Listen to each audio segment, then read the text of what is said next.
આદિવાસી વિસ્તારોમાં green corridor બનાવી દેવામાં આવશે કે સ્ટેચ્યુ ઓફ યુનિટી જવા માટેના કોરિડોરો બનાવી દેવામાં આવશે, નેશનલ હાઈવે બનાવી દેવામાં આવશે, મોટા મોટા ડેમો બનાવી દેવામાં આવશે, મોટા મોટા સ્ટેચ્યુઓ બનાવી દેવામાં આવશે. એનાથી આદિવાસીઓને ફાયદો થવાનો નથી કે આદિવાસીઓનો વિકાસ થવાનો નથી.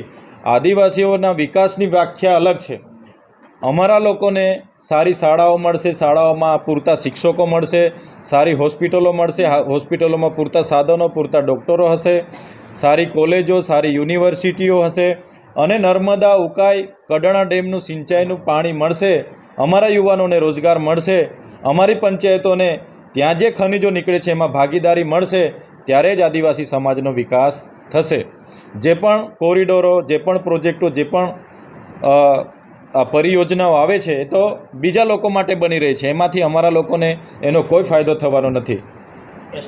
સુપ્રીમ કોર્ટે જે ચુકાદો આપ્યો છે ST/STને 1 ઓગસ્ટ 2024ના રોજ ઉચ્ચ ન્યાયાલય સુપ્રીમ કોર્ટની જજોની ફીટ દ્વારા જે ચુકાદો આપ્યો છે એમાં આરક્ષણમાં અનુસૂચિત જાતિ અને જનજાતિમાં પેટા જ્ઞાતિઓનું વર્ગીકરણ કરીને ક્રિમિનલ પદ્ધતિથી એમાં અનામતની જે વાત એમણે મૂકી છે, ત્યારે આમાં બંધારણની આર્ટિકલ 341 અને 342નું ઉલ્લંઘન થાય છે.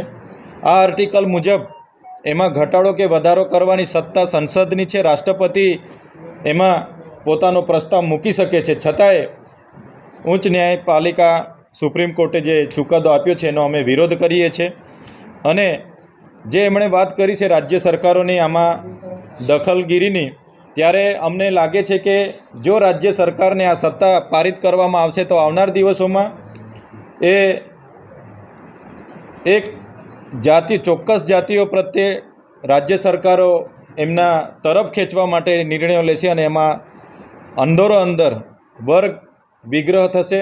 અંદરો અંદર અમારી જે અનુસૂચિત જાતિ અને જનજાતિ વચ્ચે સામસામે આવશે એવું અમને સ્પષ્ટ માનીએ છીએ. એટલે આવનાર દિવસમાં 21 ઓગસ્ટના રોજ જે SC/ST સમુદાયના તમામ સંગઠનોએ સાથે રહીને ભારત બંધનું એલાન આપ્યું છે એમાં અમે પણ સમર્થનમાં છે. અને આવનાર દિવસોમાં 21 ઓગસ્ટના રોજ ગુજરાત સમેત પૂરા દેશમાં ભારત બંધના એલાનમાં અમે જોડાવાના છે અને ગુજરાતથી માંડી તમામ જગ્યાએ ભારત બંધ રહેશે.